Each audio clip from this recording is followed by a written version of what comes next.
hypno-induced psychotic public can't even hear the war drums anymore, no matter how loud. They become background music, white noise, or something to tap your foot to. With sadistic glee still warm over Gaddafi's public torture and execution through the streets of Libya, the bloodthirsty, mind-controlled Western public will counter Syrian overthrow a nice after-dinner mint, while monstrous illegal death drone attack reports on innocent civilians in Pakistan and Somalia are savored pastries while sipping their morning coffee. A monstrous world unleashed while citizens nod and sway to the rhythm of dystopian mechanized war and control. Such as today's surreal world environment.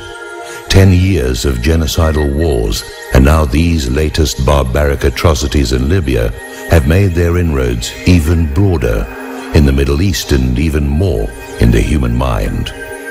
And as they continue their saber-rattling and massive propaganda campaigns, little do people realize they're garnering a tsunami of unspoken public permission with each passing day.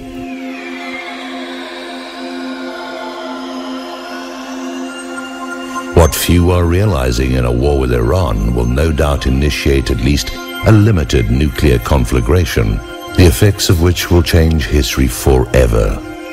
Diabolically couched as a preemptive strike on a rogue nation to save Israel and US interests, such a move will inevitably draw China and Russia into the conflict. Don't think so? When you come to realize that's exactly what they want, that's when you'll know you're waking up. When you know a new world order is the desired outcome, you realize the old world order needs to be debunked, crippled, and reset.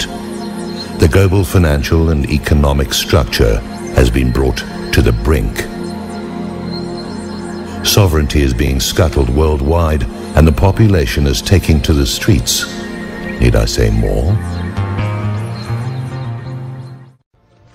Well, Israel is one of the loudest voices calling for a tougher line on Iran's nuclear program, but Israel's own nuclear capability has never been put to inspection. Even so, this is what is known. Israel has 2 nuclear research centers at Dimona and Sirak. Latest estimates suggest Israel's produced at least 118 warheads with weapons-grade plutonium. The Jericho ballistic missiles are capable of carrying such weapons. The Jericho 1, which is now obsolete, had a range of 500 kilometers and could carry a 20-kiloton nuclear warhead. It's 20 times more powerful than the US bomb dropped on Hiroshima in 1945. The Jericho 2 has a range of 1,500 kilometers. It could just reach Iran and is believed to be able to carry a 1 megaton nuclear bomb. That's 1,000 times more powerful than the Hiroshima bomb. And it's thought a Jericho 3 is now being developed, able to travel around 5,000 kilometers, bringing all of Iran and Europe into its range. Nicole Johnston has more. In southern Israel, the Negev desert unfolds all the way to the sea. 13,000 square kilometers of tough terrain. Out here in the middle of the baking desert is probably the perfect place for Israel to put something that it doesn't want the rest of the world to know about, and it certainly doesn't want the rest.